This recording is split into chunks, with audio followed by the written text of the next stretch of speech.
आजकल लोगों की भाग-दौड़ भरी ज़िंदगी में दिनचर्या बहुत ज़्यादा बदल चुकी है। खान-पान अनियमित हो चुका है और जो नॉर्मल एक्टिविटी हुआ करती थी, वो अब बिल्कुल बदल चुकी हैं। इसकी वजह से हमें बहुत सी बीमारियाँ होने लगी हैं, जिसमें मुख्य रूप से किडनी रोग हैं, दिल के रोग हैं, लीवर के रोग हैं, शुगर की समस्या है, ब्लड प्रेशर की समस्या है, ये काफ़ी ज़्यादा होने लगी हैं। आज इस वीडियो में आप जानेंगे कि ब्लड प्रेशर क्यों बढ़ता है, बिना दवाई के घर पर हम ब्लड प्रेशर का इलाज कैसे कर सकते हैं, क्या खाना है, क्या नहीं खाना है और सलाद खाने का सही तरीका क्या होना चाहिए, जिससे कि ब्लड प्रेशर हमारा कंट्रोल में रहे। आज की इस वीडियो में बहुत कुछ नया सीखने वाले हैं, नया जानने वाले हैं, तो प्लीज़ वीडियो को बिल्कुल भी स्किप ना करें, अंत तक ज़रूर देखें। वीडियो में बताई गई जानकारी यदि ज़रा भी अच्छी लगे तो वीडियो को एक लाइक दें। चैनल पर पहली बार आएँ तो प्लीज़ चैनल को सब्सक्राइब करें, साथ में बेल आइकन ज़रूर दबाएँ, जिससे आगे आने वाली हर नई वीडियो का नोटिफ़िकेशन सबसे पहले आपके पास पहुँचे। बेसिकली आजकल ब्लड प्रेशर की समस्या एक बहुत बड़ी समस्या है। इसे हाई बीपी, हाइपरटेंशन के नाम से भी हम लोग जानते हैं। आपको बीपी की समस्या है या फिर नहीं है, किसी फैमिली मेंबर या रिलेटिव को है या फिर नहीं है, फिर भी आपको ये वीडियो अंत तक ज़रूर देखनी है, क्योंकि दुनिया भर में ब्लड प्रेशर के बहुत सारे मरीज हैं जो इसकी वजह से काफ़ी ज़्यादा परेशान हैं और वो लाइफ टाइम दवा खा रहे हैं। और किसी को यदि ब्लड प्रेशर बहुत ज़्यादा बढ़ जाता है तो वो डॉक्टर के पास जाते हैं और डॉक्टर उनको दवा दे देते हैं कि ये दवाई आपको अब ज़िंदगी भर आपको ये दवा खाते रहना है, जबकि ये सही नहीं है। आपके ब्लड प्रेशर बढ़ने का जो कारण है, हमको उस कारण को देखना है और उस कारण को हमें हटाने की कोशिश करनी है। अब हम बात करें कि जो ब्लड प्रेशर की जो आइडियल रेंज है, वो हमारे देश भारत में 120/80 वो mmHg मानी गई है और ये ऊपर वाला जो सिस्टोलिक प्रेशर है जो कि 120 से 129 तक हो जाता है और इसको थोड़ा बढ़ा हुआ बीपी हम मान सकते हैं। और दूसरा नेक्स्ट ये 130 से लेकर 139 तक सिस्टोलिक हो जाता है और डायस्टोलिक जो 80 से 89 तक होता है, तो ये हाइपरटेंशन की फर्स्ट स्टेज हम इसको कहते हैं। और ऊपर वाला जो सिस्टोलिक प्रेशर है वो 140 से अधिक हो जाता है और नीचे वाला जो डायस्टोलिक प्रेशर है वो 90 या 90 से अधिक होता है, तो ये हाइपरटेंशन स्टेज सेकंड माना जाता है। तो इस तरह से इसकी एक नॉर्मल रेंज होती है, जिसमें कि जो हाइपरटेंशन की रेंज है, इसको बगैर दवा के भी आप कंट्रोल कर सकते हैं। अब हम बात करें कि ब्लड प्रेशर आखिर बढ़ता क्यों है, इस ब्लड प्रेशर बढ़ने की वजह क्या है और उस वजह को समझकर हमें इसे ख़त्म करने की कोशिश करनी चाहिए। इसको समझने के लिए मैं आपको एक बहुत आसान तरीके से समझाता हूँ।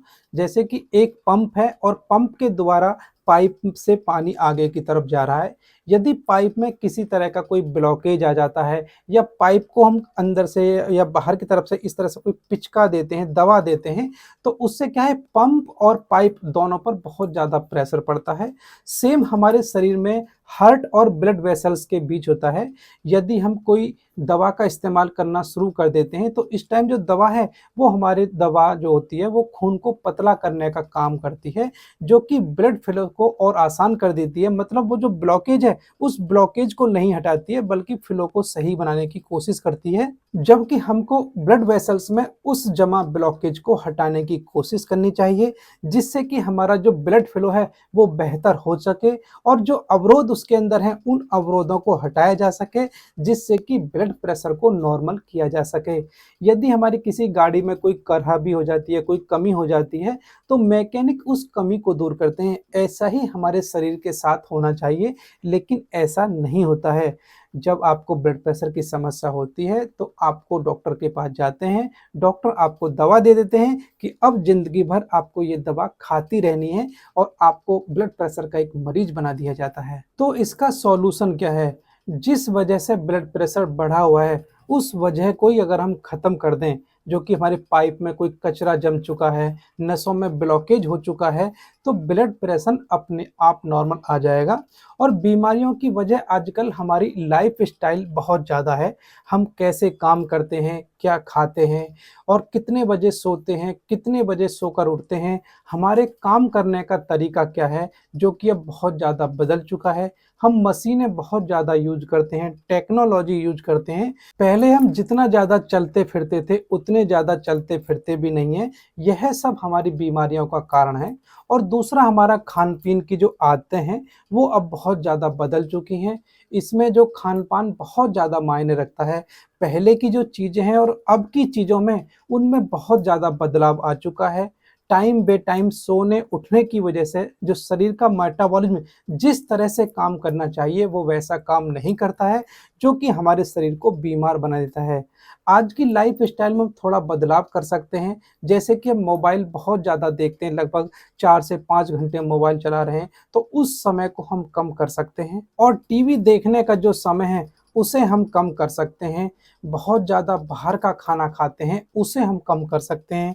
खाने में नमक का इस्तेमाल हम कम कर सकते हैं, रिफाइंड ऑयल को हम कम कर सकते हैं। और सलाद खाने का सही तरीका जो होता है, यदि मैं आपको उसके बारे में जानकारी दूँ, बेसिकली हम लोग क्या करते हैं कि खाना खाने के बीच में सलाद खाते रहते हैं, जो कि बिल्कुल भी सही तरीका नहीं है। खाना खाने से पहले जितना भी सलाद आपको खाना है, उतना आपको खा लेना चाहिए, उसके बाद ही खाना खाना है। यही आपका सलाद खाने का सही तरीका होता है। ऐसा करने से आपके ब्लड प्रेशर में बहुत अच्छा सुधार होता है। और कुछ चीज़ें और भी हैं, जिनको बदलाव करने की आपको ज़रूरत है, जिससे कि आपका ब्लड प्रेशर नॉर्मल हो जाएगा और आपको किसी भी तरह की कोई भी दवा की ज़रूरत भी नहीं पड़ेगी। जैसे कि यदि आप खाने में अपने जो सफ़ेद नमक है, यदि आप उसको कम कर देते हैं, तो लगभग 5 से 6 mmHg ब्लड प्रेशर आपका कम हो सकता है। और इसीलिए जो बाहर की चीज़ें हैं, जैसे कुरकुरे हैं, चिप्स हैं, नमकीन आपको ज़्यादा नहीं खाने हैं। जो सलाद है और सब्ज़ी में, उसमें आप जो एक्स्ट्रा नमक अलग से जो डाल लेते हैं, वो भी आपको नहीं डालना है। सफ़ेद नमक की जगह आपको जो उपवास वाला जो नमक है, जो सेंधा नमक है, आपको उसका इस्तेमाल करना है।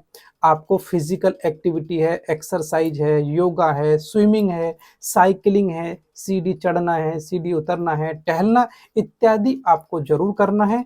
इन फिजिकल एक्टिविटी को कम से कम 30 मिनट के लिए आपको डेली रोजाना करना है। यदि आप ऐसा करते हैं, तो लगभग 10 mmHg तक आपका ब्लड प्रेशर को कम किया जा सकता है।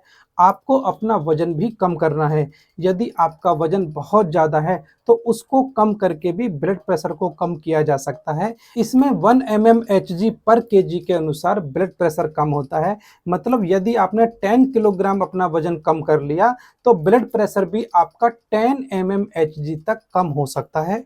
आपको बैलेंस और हेल्थी डाइट इस्तेमाल करनी है, जो साबुत अनाज है, हरी सब्जियां हैं, मौसमी फल बहुत ज़्यादा ज़रूरी हैं। जो फास्ट फूड है, जो पिज़्ज़ा, चाउमीन, बर्गर, समोसा इत्यादि जो बाहर की चीज़ें हैं, तली हुई चीज़ें हैं, उनका इस्तेमाल आपको नहीं करना है। नॉन-वेज आपको बिल्कुल भी नहीं खाना है। घर की बनी हुई सादा चीज़ों को आपको इस्तेमाल करना है। और जो फुल क्रीम जो दूध है, वो भी आपको इस्तेमाल नहीं करना है। दूध यदि आप पीते हैं, तो उसकी जो मलाई उतार कर आप उसका इस्तेमाल कर सकते हैं। और बहुत इम्पोर्टेंट बात, यदि आप कोई ब्लड प्रेशर की कोई दवाई खा रहे हैं और साथ में आप शराब भी पी रहे हैं, तो आपकी ब्लड प्रेशर की जो दवाई है, उसकी डोज़ आपको बढ़ानी पड़ सकती है। इसलिए शराब को छोड़कर भी आप लगभग 5 से 10 जो एचजी बीपी है, उसको आप कम कर सकते हैं और अन्य बहुत सी बीमारियों से भी बच सकते हैं, यदि आप शराब को छोड़ देते हैं।